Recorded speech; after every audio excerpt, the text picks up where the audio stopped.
Mahayana Buddhism encompasses not just a single group but a collection of Buddhist traditions, including Zen Buddhism, Pure Land Buddhism, and Tibetan Buddhism.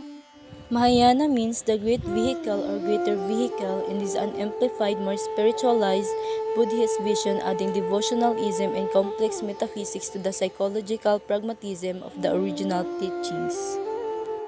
The formation of this faith came as a path available to people of all walks of life, not just monks and ascetics. In fact, Mahayana Buddhists teach that enlightenment can be attained in a single lifetime and can even be accomplished by a lay person. Today, there are roughly 185 million followers. It teaches that all people universally can achieve nirvana, a place of perfected peace and happiness, much like a Christian concept of heaven, which is often seen in a state of enlightenment.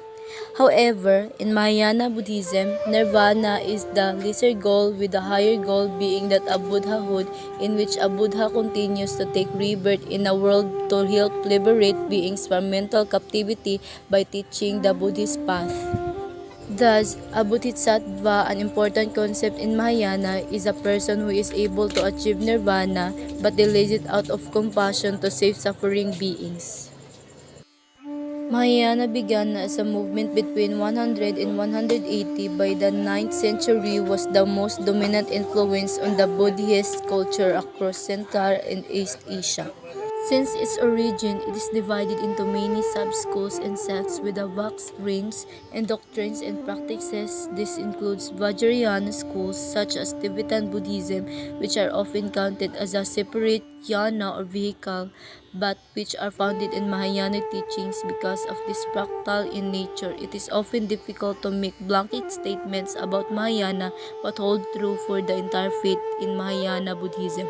The historical Buddha is regarded as a physical manifestation of the body of Buddha, which could be described as a holy trinity of Buddhism, described in the Trikaya doctrine, a Sanskrit scripture translating to three bodies, which are the true body, the body of mutual enjoyment, and the created body. The truth body embodies the principle of enlightenment and knows no limit or boundaries. The body of mutual enjoyment is a body of bliss or clear light manifestation. And the created body, which manifests in the time and space as a physical body. Thus in Mahayana, it is believed that Buddha is beyond a human but a formless cosmic spiritual body, which is also the ultimate nature of reality itself. Thus, the entire universe exists in the part of the Buddha. This infinite reality also contains an infinite number of beings and thus an infinite number of Buddhas. It is through devotional practices that we may communicate with these non-physical divine forms, Buddha and other enlightenment beings.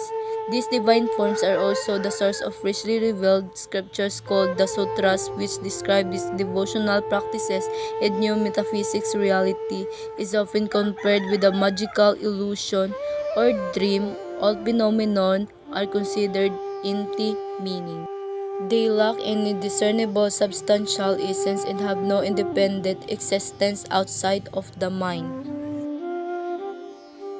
The most commonly known sutra across Mahayana is the Lotus Sutra, and the most common practice is among these Buddhists are meditation, chanting, hand gesture called mudra, and bowing. Progress on the path involves the cultivation of compassion alongside insight into emptiness. More succinctly, all that is required is to purify the mind, allowing the inherent qualities of ultimate reality, the Buddha nature that exists within all beings, to shine through. Mahayana Buddhism delights in paradox and shifting perspectives. Devotees aspire to be reborn in the realm of Amitabha, the Buddha of endless life, who actually exists within each person as a true nature of the mind.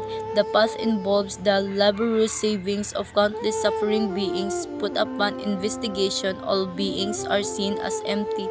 There are really no beings, and so no path. Everything is perfect as it is. There is nothing to do except flow.